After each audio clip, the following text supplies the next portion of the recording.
Ee, Egzersiz yapmak, hareketli olmak hayatın gerektirdiği bir şey. Ama spor hususunda biz her insana spor yapın diye böyle bir tavsiyede bulunmuyoruz hekim olarak. Bu spor hafif koşular olabilir, yürüyüşler olabilir. Ama ciddi, ağır, rekabete girecek, yarışmaya girecek şeyleri sadece gençlere bırakıyoruz. Profesyonel spor yapanlara. Onun haricindekiler kendi vücudunu her insan dinlemeli.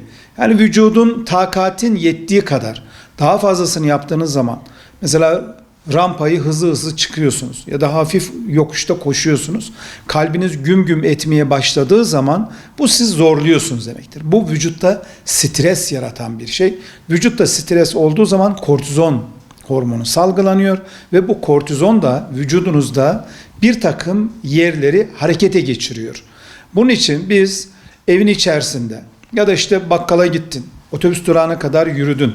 Bunların hepsini yapın istiyoruz. Sabahları kalktığınız zaman aerobik egzersizler, yani şu germe egzersizlerimiz var. Şu hareketler işte eğil, kalk, sağa dön, sola dön, ellerini hareket et.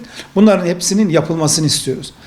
5 vakit namaz, bu söylediğim aerobik egzersizlerin hepsini bir arada yaptıran bir şey. Camiye 5 vakit giden bir Müslüman, cami işte yaklaşık 200 metredeyse aslında günlük sporunu, egzersizini yapan bir insan. Ne mutlu, Allah Cenab-ı Hak bize böyle bir egzersizi mecbur kılmış. Ve bu egzersiz mesela 70 yaşında birisi için camiye gidip gelmek, 5 vakit namazını kılmak egzersiz olarak yeterli. Ama bunun üstünde daha fazla bir şey yapacağım dediğin zaman o zaman bunu profesyonellere, antrenörlere ya da işte hekime danışmak lazım. Kalp bunu kaldırır mı? Vücut bunu kaldırır mı diye sormak lazım. Ben şu anda 50 küsür yaşındayım. Kardiyoloji doktoruna gidiyorum. Diyor ki senin hiçbir şeyin yok diyor. Hocam diyorum ben koşuyorum diyorum. Diyor ki 50 yaşından sonra koşmak olmaz diyor. Anlatabildim mi? Yani herkesin kaldırabileceği bir şey var. Dizinde kireçlenme var. 40 yaşında birisi geliyor.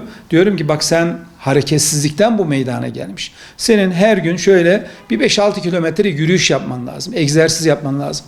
Ama 70 yaşında birisi geliyor. Aynı kireçlenme oluyor. Belki biraz daha ağır oluyor. Diyorum ki senin çok fazla üzerine yüklenmişsin dizlerin. Sen diyorum fazla yüklenme. Hani spor yapacağım diye dışarı çıkıp hele bu evde olan yürüme bantları var ya. O yürüme bantlarını dizlerine rahatsız olanlara tavsiye etmiyoruz. Aerobik egzersizleri tavsiye ediyoruz. Sağlıklı bir vücut gelişimi için uzun süre, gençler şimdi biliyorsunuz üniversite sınavına hazırlanıyor, dersine hazırlanıyor, imtihanına hazırlanıyor. Yani yatakta bile yatarken insan yarım saat sağına yattıysa yarım saat sonra soluna dönme ihtiyacı hissediyor. Onun için de küçük hareketler istiyoruz. Yani gençler ve çocuklar vücudu çok hırpalamayacak herhangi bir spor dalıyla meşgul olabilirler. Onların günde 1 saat, 2 saat, 3 saat antrenmanını yapabilirler. Yani bu da vücudun sağlıklı olması için faydalı bir şey. Tavsiye ederiz tabii ki.